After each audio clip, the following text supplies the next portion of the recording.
श्री कृष्णा श्री कृष्णा श्री कृष्णा श्री कृष्णा।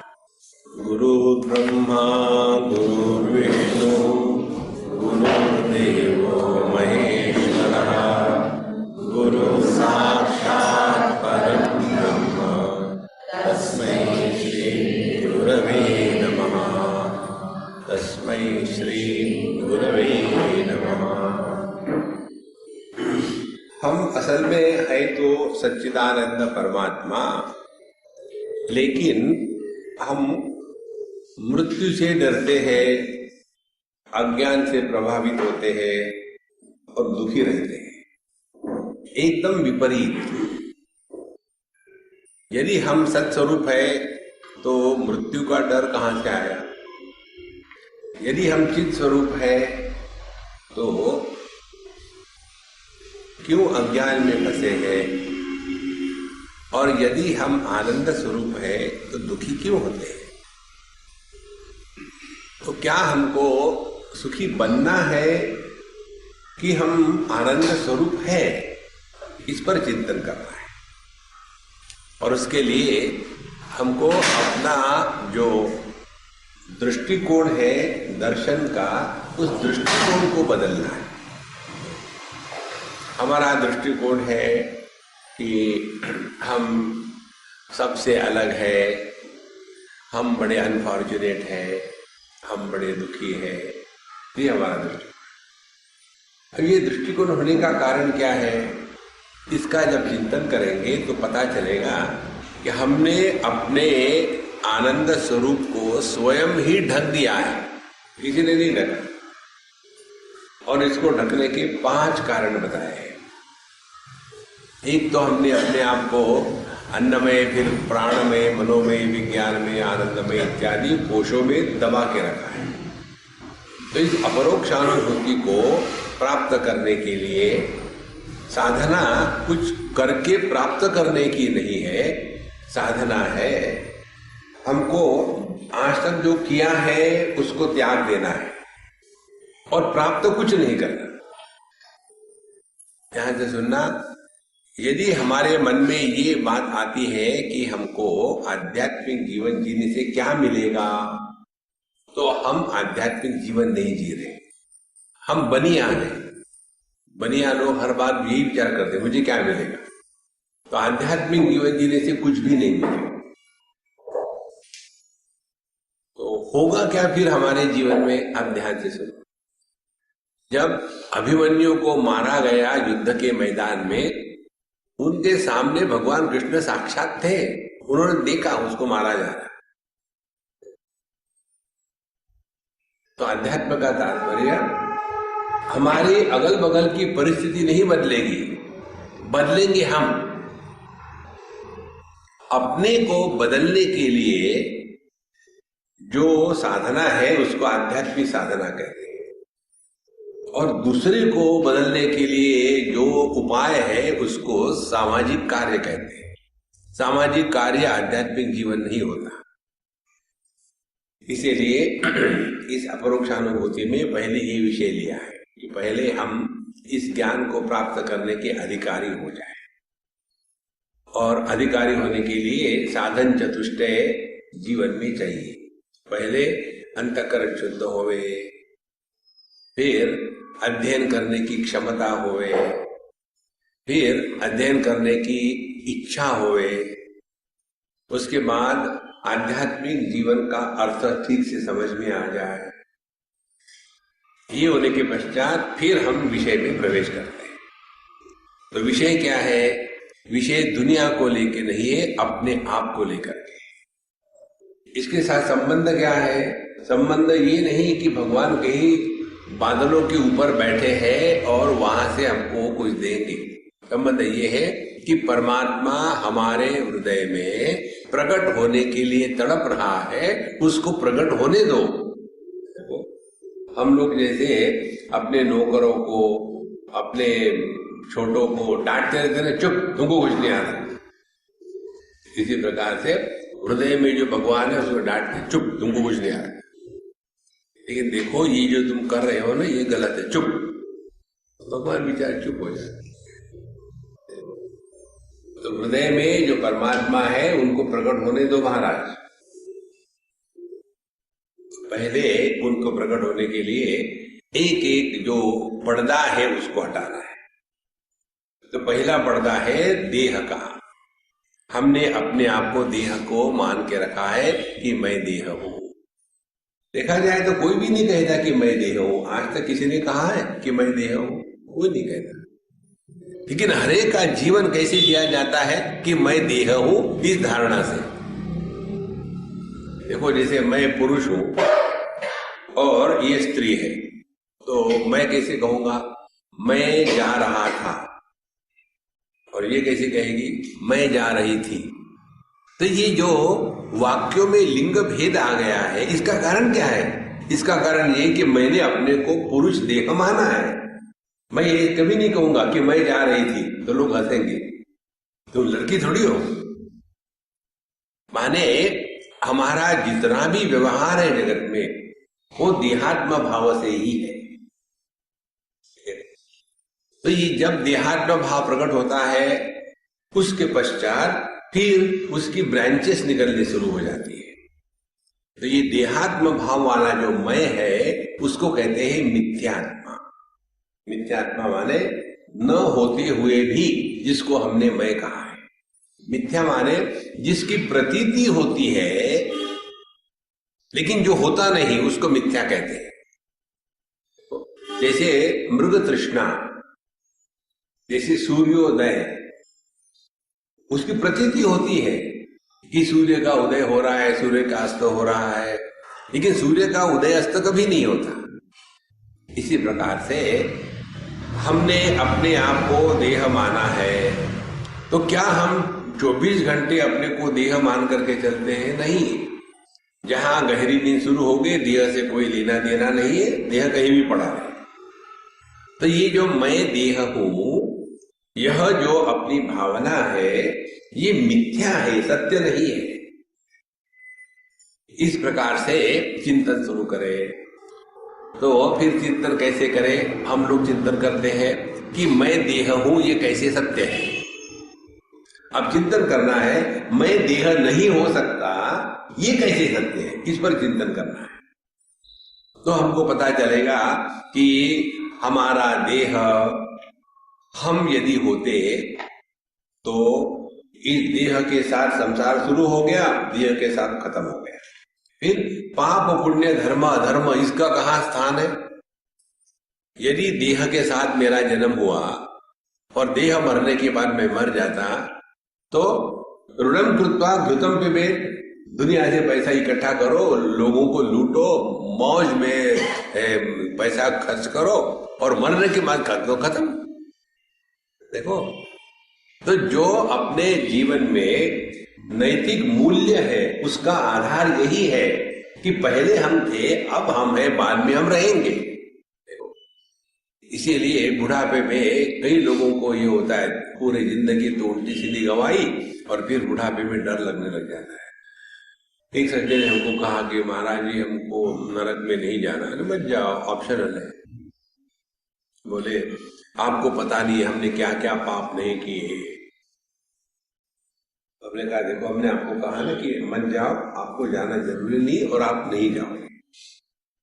बोले इतना पाप करने के बाद भी नरक नहीं जाएंगे? बिल्कुल नहीं। कैसे? हमने कहा आप कहाँ हो? जो व्यक्ति अपने आप से प्रसन्न नहीं है वो नरक में। और ऐसा जो व्यक्ति है डर की जीता है, हर चीज को डर के। एक चीज ध्यान में रखना संतो, अध्यात्म का तात्पर्य है किसी भी परिस्थिति में मन के संतुलन को बिगड़ने मत देना। कितनी सिंपल बात है। जब मन संतुलित रहेगा तभी जाकर के हम योग्य विचार कर सकते हैं।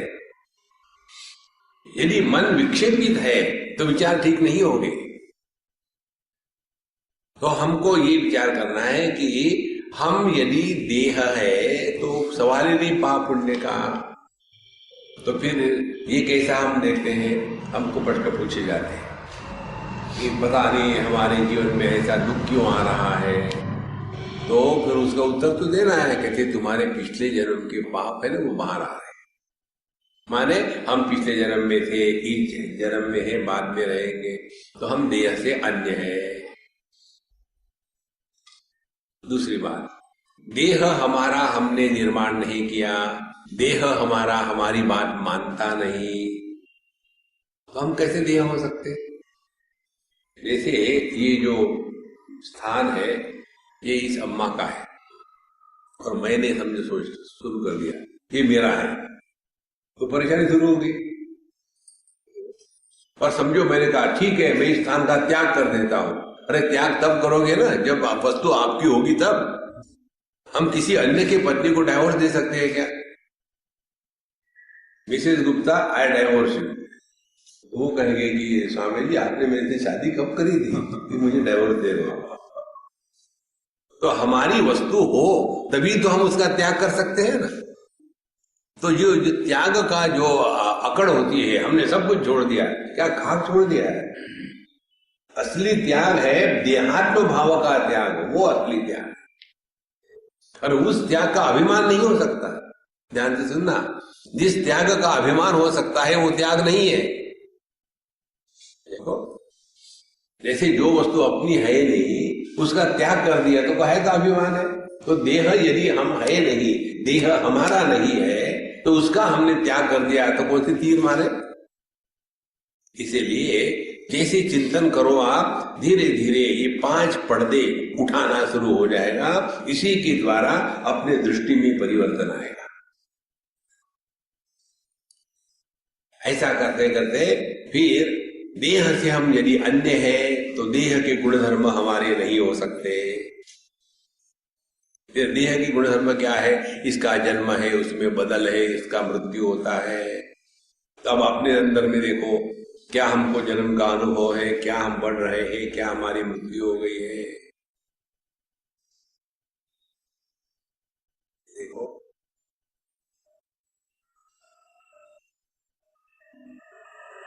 यह जो आपकी स्थिति है इस समय,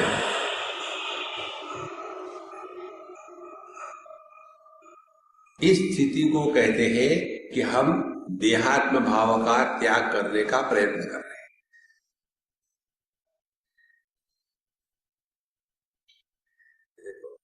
ना तो तबला बेटी बज रही है,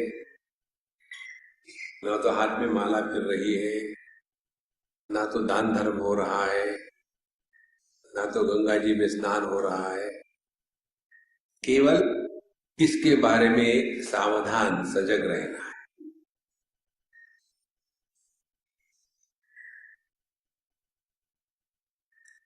ये सिद्धांत हृदय में यदि उतर आया कि वास्तविक आध्यात्मिक इसको कहते हैं, उसके पश्चात फिर आपकी साधना शुरू हो जाएगी। क्या साधना शुरू होगी? 2 बातें। जगत के वस्तुओं का संग्रह, ये जो हमारी बुद्धि है वस्तुओं को इकट्ठा करना, ये अपने आप खत्म हो जाएगी। सपने की जो वस्तुएं हैं उसको हम इकट्ठा करते हैं क्या? जैसे सपना टूटा तो सब खत्म हो गया, इसी प्रकार से ये देहात्म भाव से यह जागृत सपना जो शुरू हो गया है, इससे हमको उठना है। जब सपना होता है तो किसी को ये लगता है क्या कि ये सपना है? किसी को नहीं लगता। उस समय तो लगता है कि कितना सॉलिड है, और सपने से उठने के बाद बड़े 30 मार्क का बनते हैं। इसी प्रकार से ये जागृत सपने से उठना, ये अपरोक्षानुभूति का मार्ग है। तो ऐसा चिंतन करते रहना, और इस चिंतन में आप बिजी रहोगे तो एक दिन प्रभु की दया से, जैसे हम प्रयत्न करते हैं तैरने का, सीखते हैं, टीचर आकर के बताते हैं पहले ये टांग मारो, फिर ये हाथ मारो, फिर ये टांग मारो, फिर ये हाथ मारो, और पानी मुख में मत जाने दो, कितनी बातें बताते हैं। और ये रोज अभ्यास करते रहना है।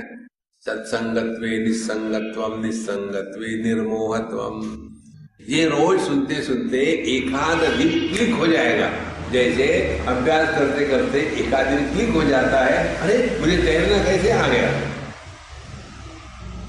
और तैरना आने के पश्चात आपको बताया जाए, पूछा जाए कि भैया आपने तैरना कैसे सीखा है, तो बता सकते हैं? क्योंकि तैरना बुद्धि से नहीं सीखते, मन से नहीं सीखते, इंद्रियों से नहीं सीखते, क्या जाता है एग्जैक्टली उसी प्रकार से पहली आध्यात्मिक साधना जिसके द्वारा हम अपरोक्षानुभूति के मार्ग पर चल सकते हैं, वो है देहात्म भाव की निवृत्ति।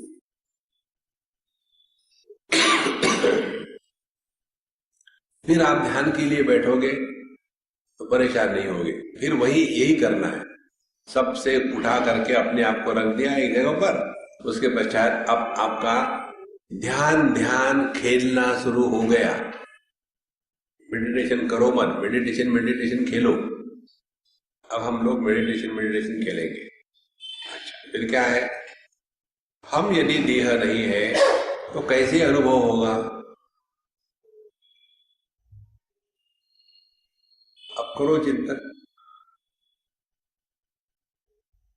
तो देह नहीं है हम, तो अनुभव कैसा होगा? देह के जो गुणधर्म है वो अपने नहीं है। तो देह का गुणधर्म है, इसका जन्म होता है, ये बढ़ता है और ये मर जाता है। हम यदि देह से अन्य है तो हमारा ना जन्म है, ना हम बढ़ते हैं, ना हम मरते हैं। अब इस तथ्य का अपने अनुभवों के साथ विश्लेषण करो। क्या हमको अपने जन्म का अनुभव हुआ है? क्या हमको अपने बढ़ने का अनुभव होता है? क्या हमको अपने मृत्यु का अनुभव हुआ है? क्या हमको अपने अभाव का अनुभव हुआ है?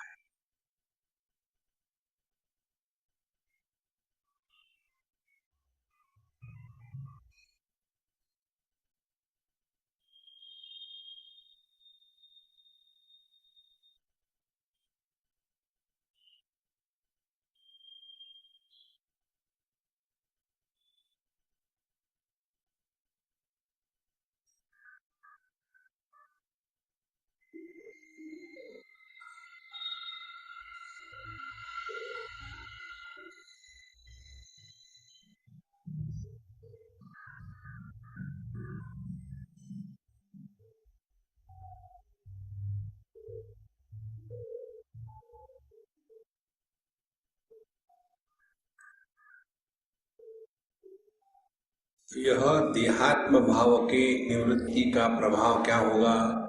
जगत के वस्तुओं का होना नहीं होना, इसका हम पर प्रभाव पड़ना बंद हो जाएगा।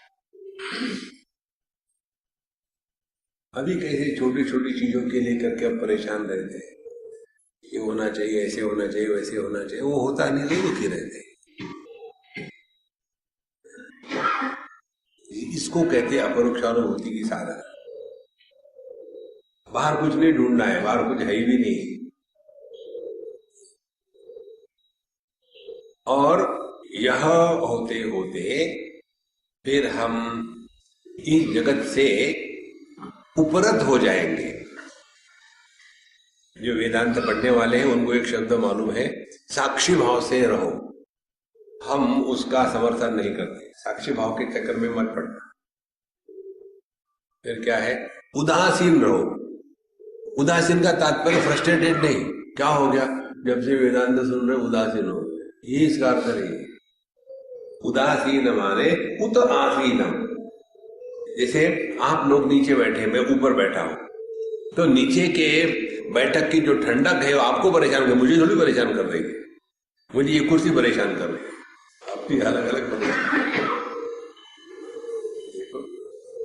एक जगह मुंबई में मेरा लेक्चर चल रहा था, इन्होंने यार तकिया ले आओ, पीछे तकिया रखा। लेक्चर होने के बाद मैंने उसको कहा, वहां के जो ऑर्गेनाइजर थे, आप इस पर बैठ के दिखाओ। कि बैठो तो सही। मैंने उन्हें जबरदस्ती से बैठाया। बाप रे स्वामी जी, आप इस पर कैसे बैठे? हमने कहा जैसे कमोड पर बैठते हैं, नीचे से कुछ है ही नहीं वहां। बाहर से देखने के लिए तो आपने खूब रंग रंगोटी कर दी है, ऊपर से बढ़िया कपड़ा रख दिया है, लेकिन नीचे कमोड है। वो कुर्सी इतनी टूटी फूटी घटिया थी, अपने लिए तो आपने सब बढ़िया बना लिया और हमारे लिए ऐसा दे दिया। उदासीन का तात्पर्य है कि जैसे उदाहरण से समझ लो, इतने सालों से आप सत्संग सुन रहे हो, कैसे सुन रहे हो? उदासीन। हम बोलते जाओ कि तुम ब्रह्म हो, हम सुनते हैं, खत्म। उदासीनता का तात्पर्य है हम पर प्रभाव नहीं होना। साक्षी का तात्पर्य है हमने उस वस्तु को स्वीकार किया है। देखो, साक्षी में परेशानी है, प्रयत्न है, उदासीनता में प्रयत्न नहीं है। जितने हम उदासीन रहना सीखेंगे उतना यह स्थूल जगत हमको परेशान नहीं करेगा। हमको क्या लेना देना है? जैसे कहीं हम जगह जाते हैं तो वही लोग, स्वामी जी आजकल आपका ये करप्शन, इसके बारे में क्या मत है? हम उनको कहते हैं आपको मौका मिलता तो हम भी कर ले। जिनको मौका मिलता नहीं वो जलते हैं और कहते कि हमको नहीं मिलता। देखो संतो, इस चक्कर में मत पड़ना। ये दुनिया ऐसी ही चलेगी। अपने आप को बचा के रखो, और सबसे महत्व की वस्तु है अपने मन की शांति। दुनिया में होता ही रहेगा ऐसा, डर डर के थोड़ी जीना है। और उसके लिए दूसरी महत्व की बात, यह आध्यात्मिक साधना कोई सीरियस अफेयर नहीं है। पूरा जीवन रसपूर्ण जियो। देखो, ऐसे नहीं कि हम मिर्च नहीं खाते, नमक नहीं खाते, हम मीठा नहीं खाते, दूध नहीं पीते, बिल्कुल हम स्पिरिचुअल है, हम तो केवल नेचुरोपैथी का गेहूं का घास खाते हैं। बकरी मत बनो, अच्छा खाना खाओ, रस लो खाने में। जीवन में रस लेना शुरू कर दो तो आपको छोटी छोटी चीजों में आनंद आने लगेगा। वस्तुओं में नहीं, जीवन में रस लेना है। हम लोग वस्तुओं में रस लेते, जीवन में नहीं लेते। फिर उसमें सब आ जाता है। कभी सिनेमा देखो, कभी घूमने जाओ, कभी, ये सब आवश्यक है जीवन में। एक अम्मा थी, अम्मा की बात है, वो आ गई, इसी योगी के चक्कर में फंस गए शायद। तो बोले स्वामी जी आप मुझे मदद करिए। हमने कहा मैं किसी को डोनेशन नहीं देता। बोले नहीं पैसे का नहीं, मुझे आप समझाइए, कुछ उपदेश करिए, मेरी साधना क्यों नहीं हो रही। हमने कहा तुम्हारा नाम क्या है? बोले मेरा नाम है साधना गुप्ता। देखो, तुम्हारी साधना क्यों नहीं हो रही? क्योंकि नाम ही साधना। नहीं बताइए क्या करूं। हमने कहा देखो, मैं तुमको बताऊंगा, लेकिन मेरी कंडीशन है नो डिस्कशन और आर्ग्यूमेंट। तब बोलो ठीक है। हमने कहा डायग्नोसिस, तुमको स्पिरिचुअल पॉइजनिंग हो गया है, पहली। दूसरी बात, तुम जो कर रहे सब छोड़ दो, भगवान का नाम लेना छोड़ दो, और ये उल्टा सीधा खाना छोड़ दो, सब छोड़ दो, और नॉर्मल हो जाओ। बढ़िया कपड़े पहनो, बढ़िया घूमने जाओ। या तुम देखो आईने में, तुम चुड़ैल के जैसे लगती हो। आध्यात्मिक जीवन का तात्पर्य ये नहीं है कि ऐसी जटा जुटा बनी हुई है और वियर्ड बन करके, क्या है स्पिरिचुअल मॉडल, ये नहीं होता। रिलैक्स। और ये सब होते हुए भी अपना ध्यान प्रभु के चरणों के, तब जाकर के धीरे धीरे हमको एक दिन एक क्लिक हो जाएगा, देह नहीं होने का तात्पर्य क्या है। हम घर नहीं है तो क्या घर की देखभाल नहीं करते? हम जूते नहीं है तो ये जूते की देखभाल नहीं करते? इसी प्रकार से जगत के में रहते समय उदासीनता का भाव रहे, परेशान हो। ये हो गया संग्रह के दृष्टि से अपरोक्षानुभूति की साधना। अब दूसरी बात, जब हम अपने आप को देह मानते हैं, उसी के बाद अब दूसरे आत्मे पैदा हो जाते हैं। दूसरे आत्मे हो जाते हैं पति पत्नी, भाई बहन, सास बहू। ये कब पैदा होते हैं? मैंने अपने आप को देह के रूप में स्वीकार किया। उसी के बाद रात को जब सो रही थी सास बहू तो घर में शांति, सुबह में दोनों सास बहू जग गई तो घर में धर्म क्षेत्रे कुरुक्षेत्रे सब वेदायुत्सव। तो ये सास बहू आई कहां से? देहात्म भाव के बाद ही ये सब रिश्ते नाते निर्माण हो जाते हैं ना। देखो तो ये दुखी होने वाला कौन है? देहात्म भाव से निर्मित यह जो काल्पनिक पात्र है वो दुखी होते हैं। अब इसके बारे में हमको समझना है। फिर क्या साधना होगी? साधना ये होगी कि हमको इस जगत में रिश्ते निर्माण नहीं करना है। पहले संग्रह से अपने आप को बचाओ, दूसरा संबंधों से अपने आप को बचाओ। संबंध निर्माण मत करना किसी के साथ, बहुत महत्व की बात है। अब आप लोग गृहस्थ हो, आप संबंध निर्माण करते तो ठीक भी लगता है। हमारे जैसे बाबा जी लोग जो है ना, वो भी संबंध निर्माण करते हैं। ये हमारा गुरु भाई है, ये हमारे गुरु बहन है, ये हमारे गुरु माँ है, ये हमारे गुरु मौसी है, ये हमारे दादा गुरु है, ये हमारे चाचा गुरु है। पूरा का पूरा संसार उसमें ले आए। संन्यास का तात्पर्य है देहात्म भाव से रहित होकर के जीना। देहन्यासो ही संन्यासः नैव काषाय वाससा। भगवान शंकराचार्य कहते हैं देहात्म भाव की निवृत्ति से जीना, उसको संन्यास कहते हैं। ये लाल पीले कपड़े पहनने से कोई सन्यासी नहीं होता।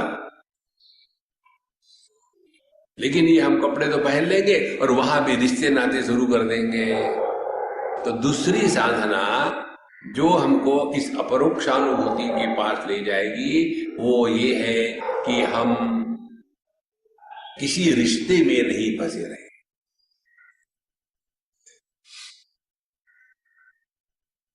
अब हमने पहले देहात्म भाव से निवृत्त होकर के सीखा। अब इसको देखें कि हमको रिश्ते नाते से उपरत होना है। अब उसके लिए आके भगवान के सामने बैठने के पश्चात अब फिर ध्यान शुरू कर दो खेलना। अब आप भी शुरू कर दो, हम बताते उस प्रकार से। बैठे हैं, अब आप लोग माँ या पिताजी बन जाओ।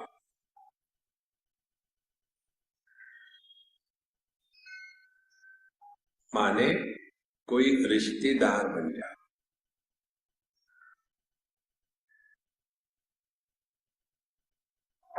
अब देखो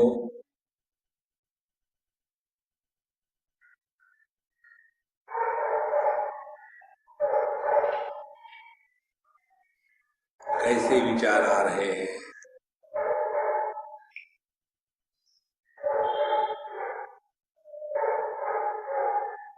अब ये एक्सपेरिमेंट पूरा हो गया। अब दूसरा, अब पति पत्नी बन जाओ।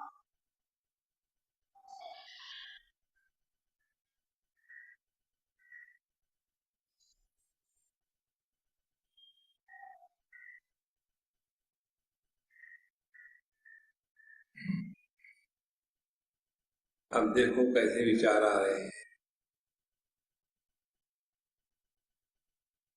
अब कुछ भी मत बनो,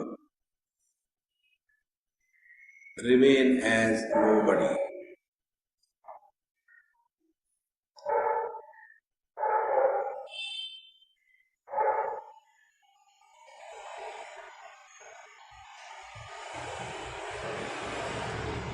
अब देखो कैसे विचार आते हैं।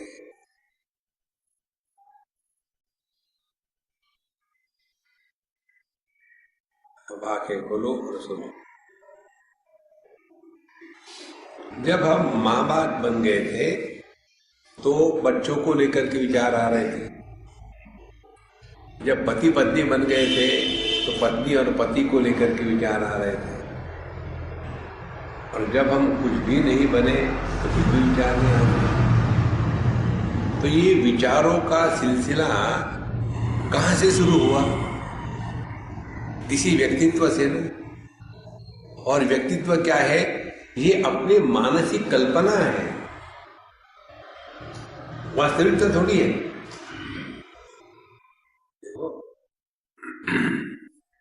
एक लड़के के साथ एक लड़की ने शादी कर ली, पत्नी बन गई, लड़का परेशान।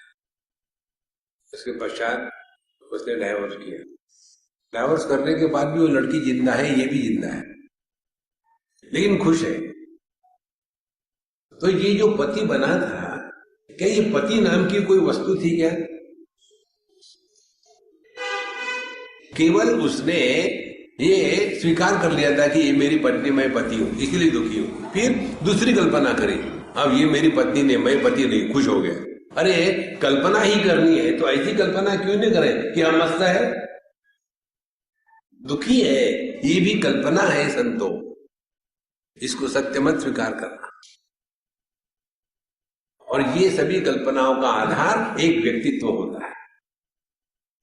हमने अपने आप को कुछ बना के रखा है, वहीं से विचारों की श्रृंखला प्रारंभ हो जाएगी। इसीलिए हमने कल आपको बताया था, आध्यात्मिक साधना का तात्पर्य कोई विशेषता निर्माण करनी नहीं है।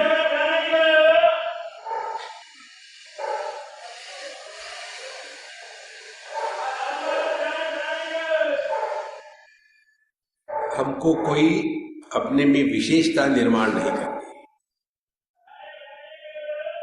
तो देहात्म भाव की निवृत्ति से अपरोक्षानुभूति का तात्पर्य संग्रह बुद्धि समाप्त हो जाएगी। उसके पश्चात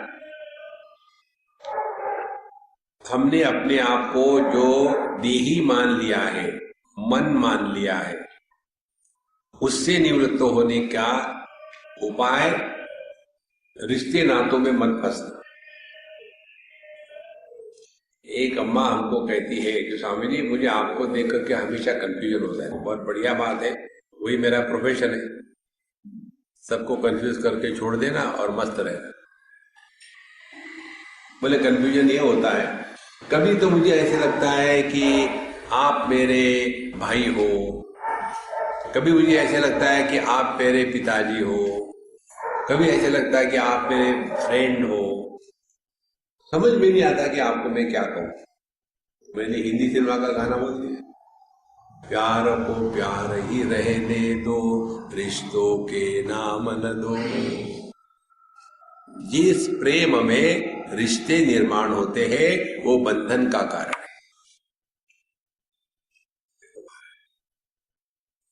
और जो बंधा होगा वो फंसेगा इस दुनिया में। इसीलिए अपरोक्षानुभूति का तात्पर्य देहात्म भाव का निराकरण, फिर प्राणमय कोश का निराकरण, मनोमय कोश का निराकरण, और फिर आखिरी बात आ जाती है कि जो हमने अपने आप को देही माना है, क्या ये देही हर देह में अलग अलग है कि सब में एक ही वस्तु प्रकट हो रही है? ये तीसरी स्थिति है। नॉर्मली हमको क्या लगता है, अपना अनुभव क्या है कि देह के अंदर में मैं हूं और बाहर में मैं नहीं। इसीलिए मैं तू शुरू हो जाता है। और जब ये मैं तू होगा, यही संसार है। एक लड़की ने हमको एक पोएम लिखी थी, बोले स्वामी जी मैं आपको एक पोएम लिखना चाहती हूँ, मुझे बहुत अच्छी लगी, मैंने स्वयं लिखी है। पोएम ऐसी थी, पहले तो केवल मैं ही मैं थी, मैं ही मैं थी, मैं ही मैं थी, फिर मेरा विवाह हो गया, फिर तू ही तू, तू ही तू, तू ही तू होने लग गया। कुछ महीने बीत गए, उसके बाद मैं तू तू, मैं तू तू होने लग गई। कुछ और साल बीत गए, फिर तू तू मैं तू तू मैं होने लग गई। और क्योंकि मैं गुजराती हूँ, गुजराती में मैं को हूँ कहते हैं। अब तो केवल जिंदगी में हो दो रोज के रोज झगड़े ही चल रहे हैं। अब क्या करें। तो इसका कारण क्या है? इसका कारण हर देह में अलग अलग देही है, यही कारण है। अब ध्यान से सुनना, अपना बायां हाथ और अपना चेहरा, जब जाकर के हाथ चेहरे को खुजलाता है तो इसमें ये भाव आता है क्या किसी अन्य ने आकर के यहाँ खुजलाया? हालांकि देखा जाए तो हाथ अलग है और गाल अलग है ना, लेकिन भेद का दर्शन होते हुए भी भेद दृष्टि नहीं है। व्यवहार के लिए तो सब करना पड़ता है, लेकिन इसका अर्थ ये नहीं कि ये सत्य है। देखो संतो, इसीलिए इस चीज को समझने के लिए फिर हम आते हैं वेदांत के चिंतन में कि हमारा असली स्वरूप क्या है। क्या हम देह है या देह के साथ तादात्म्य होने के बाद निर्माण होने वाले भिन्न रिश्ते हैं? हम है कौन? और यहां आने के बाद ये तीसरी स्थिति में आ जाते हैं, एक ही तत्व सब में प्रकट हो रहा है। और उसके लिए वेदांत की साधना है कि यह मैं कौन है, अब इसका अनुसंधान करना है। और मैं का अनुसंधान जब शुरू हो जाता है तब पता चलता है कि यह मैं हर अनुभूति के साथ एक नया प्रकट होता है।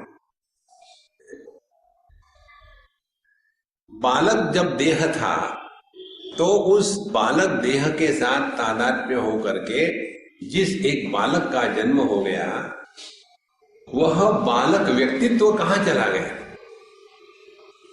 देह भी चला गया और जो व्यक्तित्व था वो भी चला गया। इसलिए बड़ा आदमी कुछ कहता है तो कहते हैं हम लोग अभी तुम बच्चे नहीं हो। तो यह जो हर एक अनुभूति में एक अनुभव करने वाला पैदा होता है, वो हर एक अनुभव के साथ एक नया पैदा होता है। जैसे हर सपने में नया स्वप्न पुरुष पैदा होता है, उसी प्रकार से हर अनुभूति में एक नया अनुभव करता पैदा होता है। अब हमको करना क्या है? हमको यही करना है, क्या हम देह में अलग अलग है कि सब में एक ही है? और ये अनुभव करने के लिए अब यहां से अपरोक्ष अनुभूति में कहते हैं कि अब आपको समाधि का अभ्यास करना चाहिए।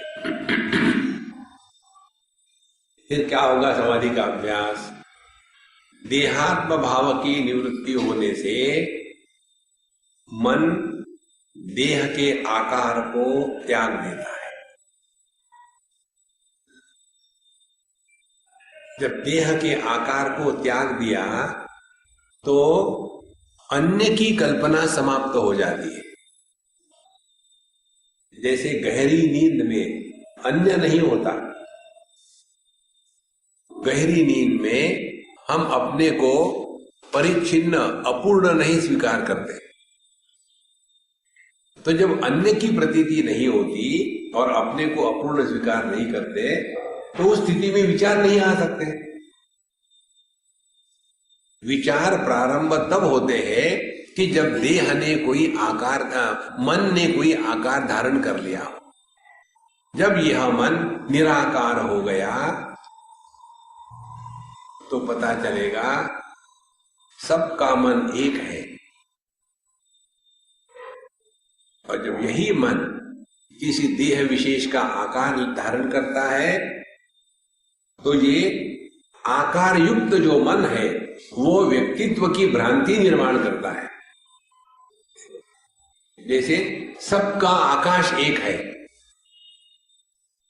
अब यहां चारों तरफ से दीवारें बांध के खड़ी कर दी और फिर ये आकाश मेरा हो गया। ये हम जो घर बनाते हैं ना, इसमें कभी सोचा है आपने? ये घर जो बनाते हैं इसमें सबसे ज्यादा खर्चा किसमें आता है? दीवारों में, सब चीजों। फिर दूसरा खर्चा आता है ये फर्नीचरों में, तीसरा खर्चा आता है ये दीवारों को सजाने में, चौथा खर्चा आता है ये पर्दे पुर्दे लगाने में, पांचवा खर्चा आता है फर्नीचरों में। लेकिन हम रहते कहाँ हैं? हम दीवारों में रहते हैं क्या? नहीं, हम सीलिंग में रहते हैं क्या? नहीं, हम रहते हैं इस आकाश में। आकाश का कोई खर्चा नहीं, लेकिन इस आकाश को सभी महाकाश से तोड़ने के लिए एक कल्पना की दीवार बना लेते हैं और उसी को सत्य मानने लग गए। यदि इस दीवार को हटा दो और हम अपने आकाश को लेकर के चला जाना चाहे तो जा सकेंगे? देखो महाराज, इसी प्रकार से हमारा जो मन है देह के आकार को धारण करके ये भ्रांति में रह जाता है कि देह के अंदर का मैं हूं, देह के बाहर का मैं नहीं।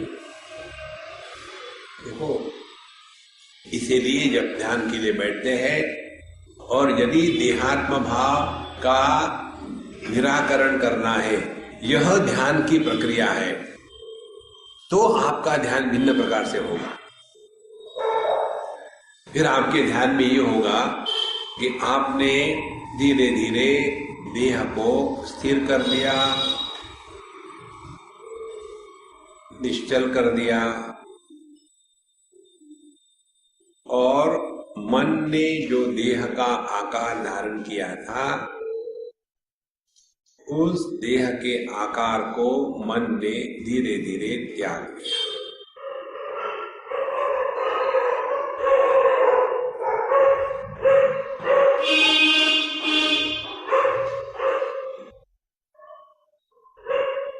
और जब यह मन देह के आकार को त्याग देता है तो देह के संदर्भ में विचार करना बंद कर देता है।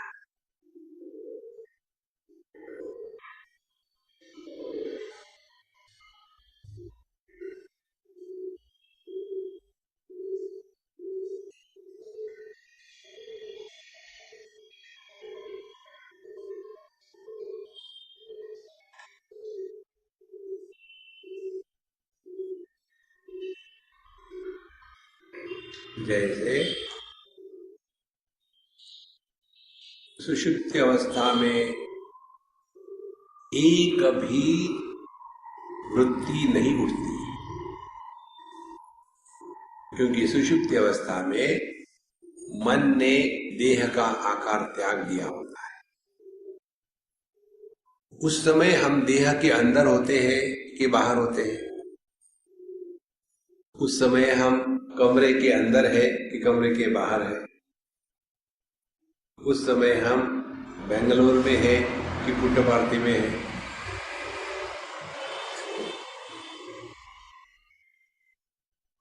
तो देहात्म भाव का त्याग का तात्पर्य हो गया अपने मन का जो आकार था देह को लेकर के, वो आकार अब डिसॉल्व हो गया।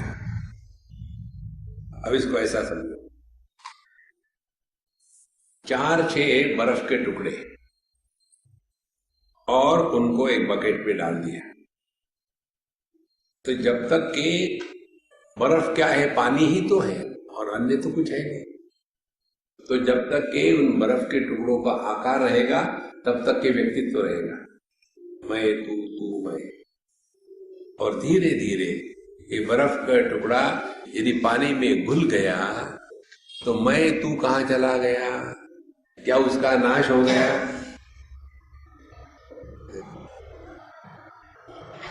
बर्फ के टुकड़े का पानी में घुल जाना, यह जो अनुभव है, ये अनुभव हम सबको रोज आता है गहरी नींद में।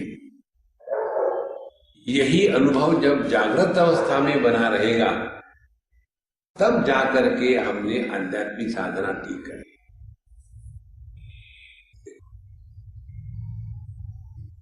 फिर पता चलेगा कि केवल एक ही तत्व सब में प्रकट हो रहा है।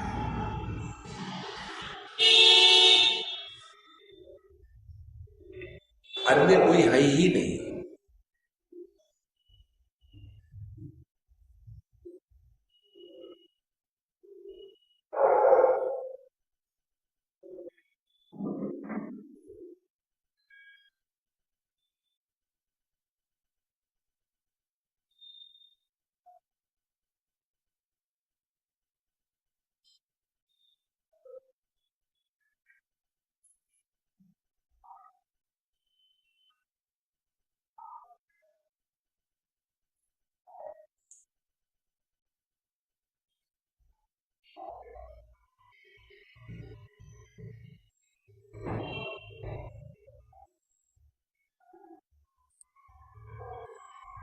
इस स्थिति में सहजता से व्यक्ति रह सकता है।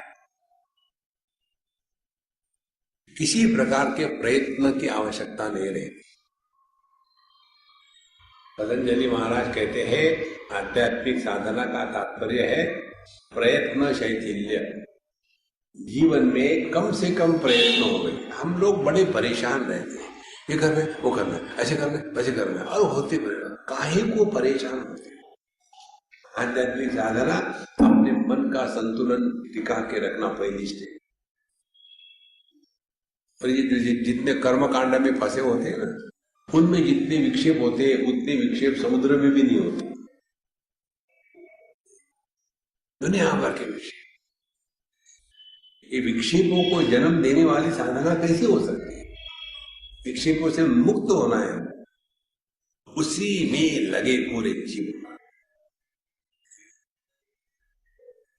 ऐसा करके जब हमने ये पंचकोशों को हटा दिया, तब जाकर के हमको अपने स्वरूप के दर्शन की झलक दिखने लगी।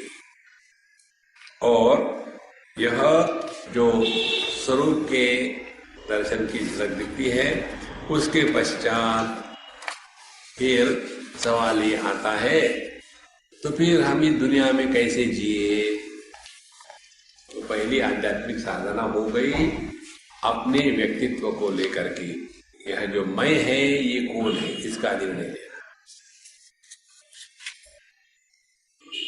यही अपरोक्षानुभूति का निचोड़ है। इसमें 144 श्लोक है, एक एक को लेके मैं बताऊंगा तो ये संभव नहीं होगा 5 दिनों में, इसलिए मैं आपको एक ट्रेलर दे रहा हूं। अब दूसरा जो विषय आता है वो विषय है कि दुनिया में हम जो जी रहे हैं, इस दुनिया से हम कैसे निपटे। तो ये जो सृष्टि है, ये सृष्टि भी शास्त्रों ने 2 प्रकार की बताई। एक सृष्टि है ईश्वर ने निर्मित की हुई सृष्टि। दुनिया क्या है? भगवान की निर्माण की हुई। अब इस भगवान की दुनिया में हम अपनी दुनिया निर्माण कर लेते हैं। तो एक हो गई ईश्वर सृष्टि और दूसरी हो गई जीव सृष्टि। स्त्री जो है वो ईश निर्मित है। ईश्वर के द्वारा एक स्त्री को जन्म मिला। अब उस स्त्री से मां, बहन, पत्नी, सास, बहू, ये भगवान ने थोड़ी निर्माण किए, ये तो हमारी निर्मिति है। तो भगवान की दुनिया में हमारी दुनिया होती है। अब देखो भगवान की दुनिया क्या है? भगवान की दुनिया है शब्द, स्पर्श, रूप, रस, गंध, 5 विषय है। इन 5 विषयों से हमको परेशानी थोड़ी है। अब इन 5 विषयों को ग्रहण करने के लिए 5 हमको ज्ञानेंद्रिय दिए हैं। तो ज्ञानेंद्रिय से कोई परेशानी है? आंखों से दिखता है तो परेशानी थोड़ी है, नहीं दिखता है तो परेशानी है। इसी प्रकार से विषयों से कोई परेशानी नहीं, इंद्रियों से कोई परेशानी नहीं है, मन से कोई परेशानी नहीं है। यदि मन में विचार नहीं है तो हम डल हो जाएंगे, वो भी आवश्यक है। तो ईश्वर की सृष्टि में कहीं भी दुख नहीं है। दुख होता है हमारी सृष्टि में। तो ये जो दुनिया है उसको लेकर के शास्त्रों में विचार आता है कि जिसको लेकर के हम दुखी होते हैं, पहले ये विचार करो क्या ये वस्तु तुम्हारी है क्या? देखो भगवान उपनिषद में एक मंत्र आता है, ईशावास्यमिदं सर्वं यत्किंच जगत्याम जगत तेन त्यक्तेन भुंजीथा मा मृदक्कस्य स्विद्धनम्। यह संपूर्ण सृष्टि ईश्वर की है, अपनी थोड़ी है। भगवद गीता के 7वें अध्याय में भगवान कहते हैं, भूमिरापो नलो वायु खम मनो बुद्धिरेव च अहंकार इति यम मे भिन्ना प्रकृति अष्टधा। यह अष्टधा प्रकृति मेरी है। यदि भगवान हमारे पिता है, प्रकृति उनकी पत्नी है, तो प्रकृति ये दुनिया हमारी क्या होगी? माँ हो गई ना। तो माँ के साथ कौन सा संबंध होता है? सेवा का कि भोग का? देखो यदि हमारी दृष्टि में परिवर्तन आएगा तो जगत के प्रति जो भोग भावना है वो अपने आप निकल जाएगी। तेन त्यक्तेन भुंजीता। जगत में हम भोग करने के लिए नहीं आए और उसके लिए आवश्यकता है अपने दृष्टि में परिवर्तन लाना। तो उसके लिए भगवान कहते हैं यह जो प्रकृति है ये मेरी है, तुम्हारी नहीं है। किसी अन्य के वस्तु को अपनी कहना इसको चोरी कहते हैं। देह अपना है क्या? लेकिन हमने अपना कह के रखा है, फिर हम कौन हो गए? चोर। अब देखो, जब सभी टेररिस्ट होते हैं तो वो एक दूसरे को टेररिस्ट थोड़ी कहेंगे। हाँ, कहो कासिम भाई कितने को मारा, टेररिस्ट थोड़ी हो गए। इसी प्रकार से हम सभी चोर हैं तो किसी को चोर थोड़ी कहेंगे। स्वामी जी आप हमको अंडर एस्टिमेट करें, हम चोर नहीं है, फिर हम डके थे। छुपके से जो की जाती है उसको चोरी कहते हैं, और खुल्लम खुल्ला जो होती है वो डकैती कहते हैं। तो सभी के सभी इस देहात्म भाव से जो जी रहे हैं यह सबसे बड़ी डकैती है। तो महाराज जैसे जैसे यह विचार सूक्ष्म होगा तब पता चलेगा कि दुनिया में हमारा कुछ भी नहीं। एक तो ये विचार की प्रक्रिया है भक्ति शास्त्र के अनुसार, दूसरी प्रक्रिया ये है अब वेदांत के अनुसार। इसको समझ लो। भक्ति शास्त्र के अनुसार ये भगत लोग जो होते हैं ना, वो कहते तो है हम बड़े भगवान के भगत है, भगत भगत कुछ नहीं होते। ये हम आपको बताए, आपको अच्छा लगे बुरा लगे, वो के आपकी समस्या है। आपने देखा होगा ना ये जो भागवत की कथाएं चलती है टीवी पर, बड़ा भक्ति का माहौल शुरू हो जाता है। छोटी छोटी गैया, लंबे लंबे बाल, और फिर ये सेठ जी लोग जिन्होंने जिंदगी में कभी हंसे नहीं, किसी से प्रेम नहीं किया, किसी से प्यार से बात नहीं करी, वहां एक कोना बना लेते हैं गद्दों का सफेद। वहां जाकर के अब ये नाचना शुरू करते हैं, हरे कृष्णा हरे रामा राम राम हरे हरे। क्या है? भक्ति का उद्रेक आ गया है, अब बड़ी भक्ति हो रही है। और वहां से निकले, जाके बैठे कार में और ड्राइवर को गाली देना शुरू कर दिए, बेवकूफ गाड़ी यहाँ क्यों नहीं लाई थी।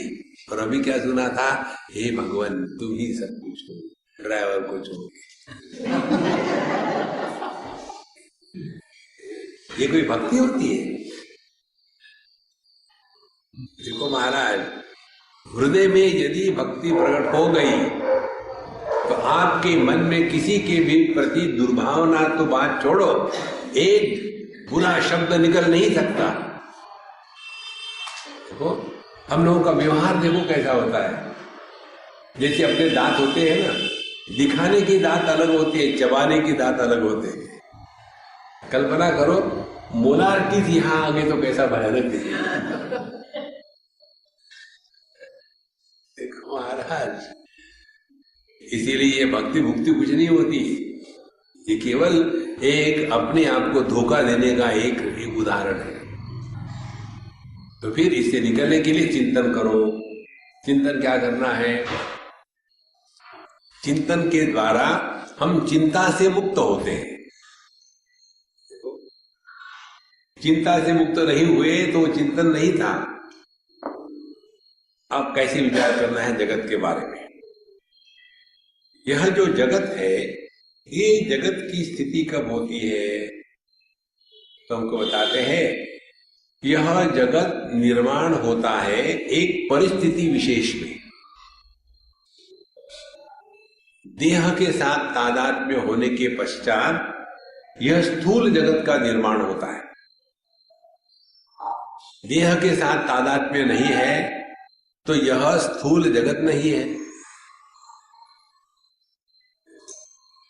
माने इस जगत की निर्मिति परिस्थिति विशेष में है, हमेशा नहीं है। अब इस सिद्धांत को ले लो। हमको जो मृग तृष्णा दिखती है मृग जल दिखता है। ये मृग जल हमको हमेशा दिखता है क्या? एक परिस्थिति विशेष में दिखता है ना। दोपहर का समय हो, बहुत गर्मी पड़ रही हो और दूर से आप देख रहे हो तो आपको वहां पानी के जैसा नजर आएगा। तो वो जो मृग तृष्णा है वो है क्या? वो दिख रही है लेकिन नहीं है। तो जो न होते हुए भी दिखती है उसको मिथ्या कहते हैं, वो सत्य नहीं है।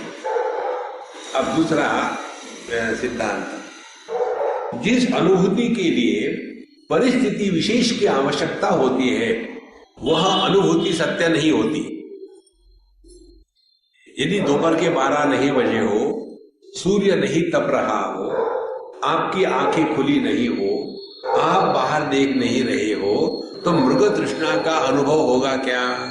सही होगा। किसी ने समझो कहा कि देखो मैं शाम के समय आ रहा था और बीच में मृग तृष्णा का इतना बाढ़ आ गया कि मैं उसमें फंस गया।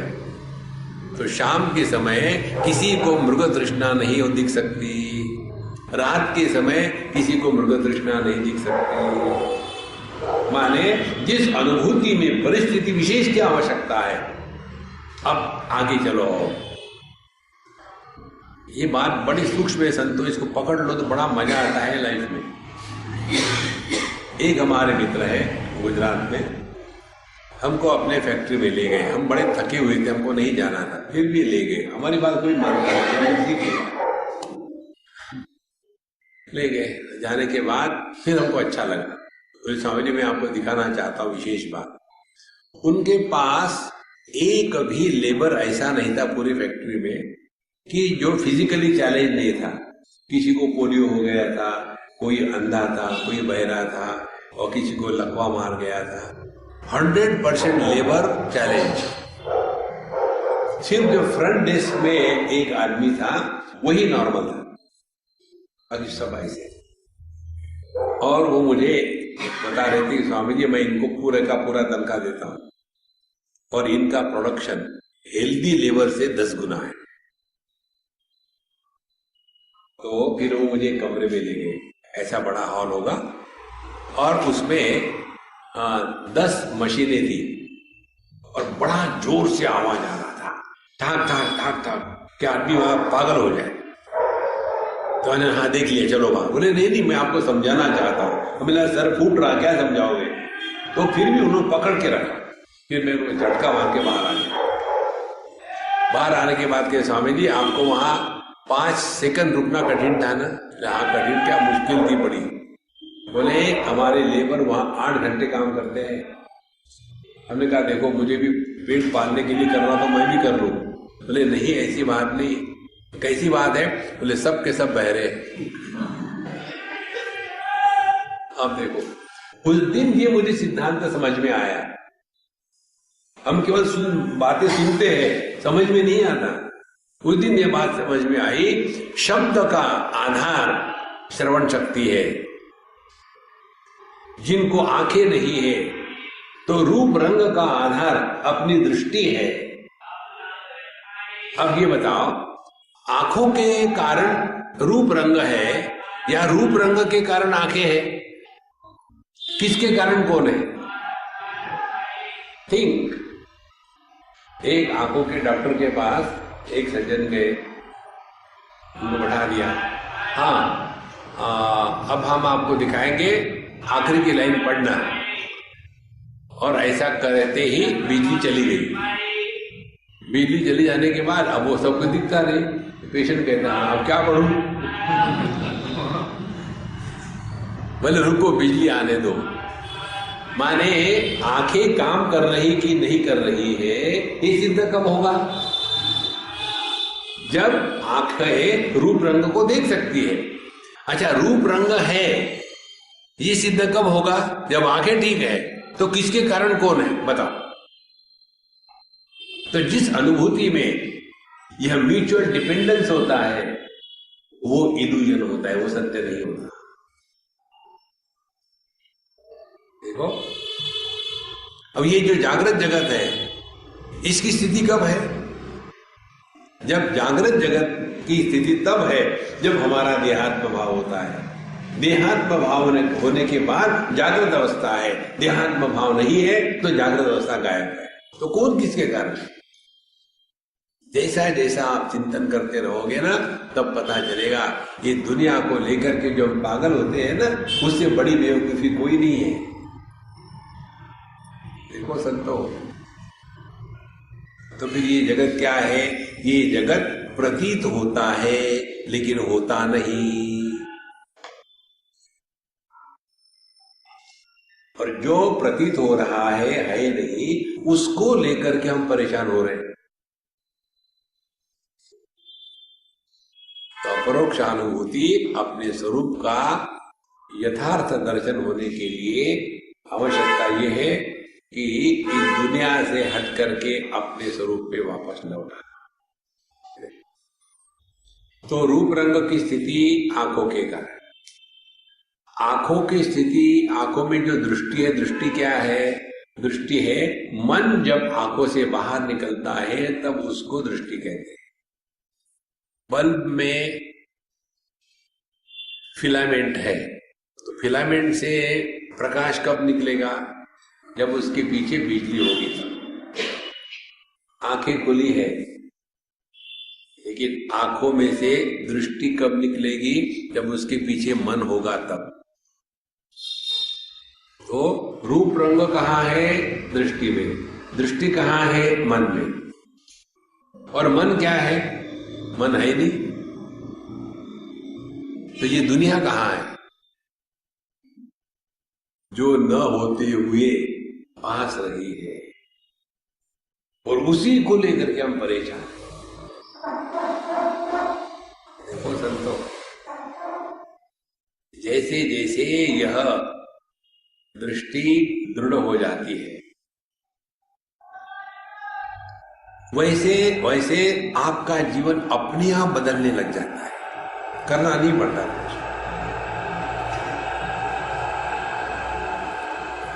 एक उदाहरण तो आपको देंगे, ये गुजरात में हुआ था, हमने कई जगह इसको बताया है।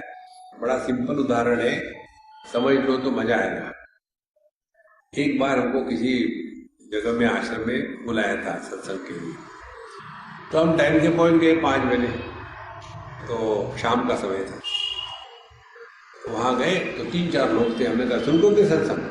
बोले नहीं स्वामी जी, अभी तो लोग आए नहीं। हमने कहा आपने 5 बजे कहा था, हम तो 5 बजे पहुंच गए, 4 से शुरू कर देते। बोले नहीं, हमने लोगों को 6 बजे का टाइम दिया है, आपको 5 बजे का दिया था ताकि आपके साथ थोड़ी देर समय बैठे। हमने कहा ठीक है। हमने देखा कि देखो बाहर वो जो होंडा गाड़ी किसकी है, मुझे उसमें एक गैजेट देखना था। तो सारी मेरी गाड़ी है, चलो चाबी लेके हम गए बाहर, बैठे अंदर। हमने चलो बाहर चलो, बोले कहा कहीं भी चलो, यहाँ नहीं बैठना है, 6 बजे रिपोर्ट करेंगे। उनको लगा वो हमको बेवकूफ बना रहे हैं, हम सुपर बेवकूफ बना के छोड़ेंगे। अच्छा फिर कहाँ जाना है? कहीं भी चलो, एक मंदिर में चलो। तो वहां छोटी सी एक पहाड़ी जैसी थी, वहां गए मंदिर में, शाम का समय, बिल्कुल भीड़ भाड़ नहीं थी। और वहां गए और भगवान शिव जी के सामने खड़े रहे। तो हमारी जो परछाया थी, पीछे सूर्य, बीच में हम, सामने शिव जी। तो शिव जी के शिवलिंग पर हमारी परछाया पड़ी। तो हमने कहा देखो हमसे तो हमारी परछाया कितनी सुखी है, डायरेक्टली शिवलिंग का स्पर्श कर रही है, हम तो बाहर खड़े हैं। ठीक है, अपना अपना भाग्य होता है। फिर वहां से उठे, बाहर आए और फिर आंगन में खड़े थे हम, वही सूर्य वही, परछाया वही। उतने में वहां कहीं से बेंगलोर का कुत्ता पहुंच गया। बेंगलोर में जितने कुत्ते हैं उसकी तादाद पूरे भारतवर्ष के कुत्तों से ज्यादा है।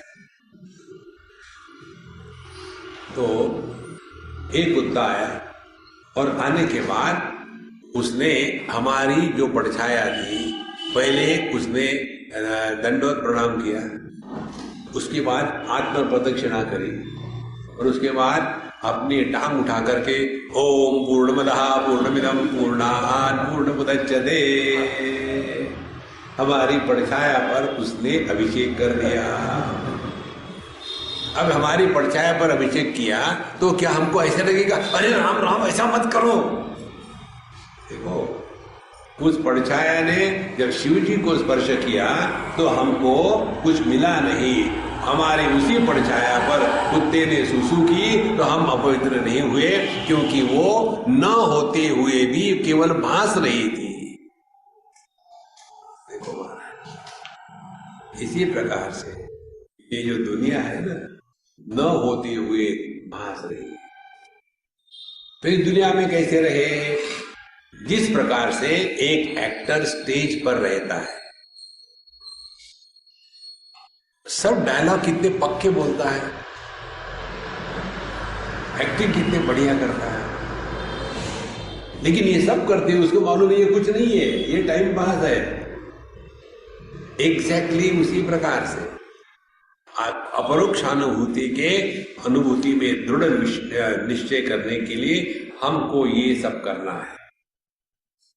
इस दुनिया में हल्के फुल्के होकर के रहो और चिंतन करते रहो। कस्त्वं कोहम कुतमायाता कामे जननी को में ताता। इसका चिंतन करके हम कौन है, कहां से आए, क्या हमारा स्वरूप।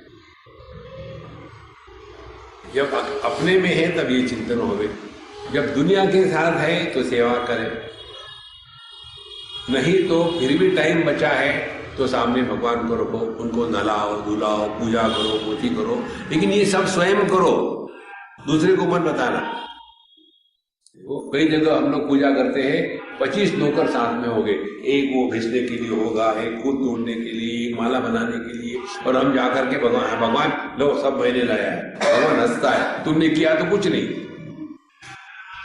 जैसे खाना बनाता है रसोईया, कल जैसे हम गए थे ना किसी के यहाँ डिनर करने के लिए, काफी लोगों को बुलाया था, बहुत बड़ा आयोजन। अब इतना तो काम कोई घर में कर नहीं सकता, सब लोग किचन वाले कर लेते हैं, तो काम तो वो करेंगे। परोसते समय मैं परोस रही हूँ, क्रेडिट लेने के लिए हम बड़े तैयार रहते हैं, और यही फिर बात आ जाती है भगवान की पूजा में।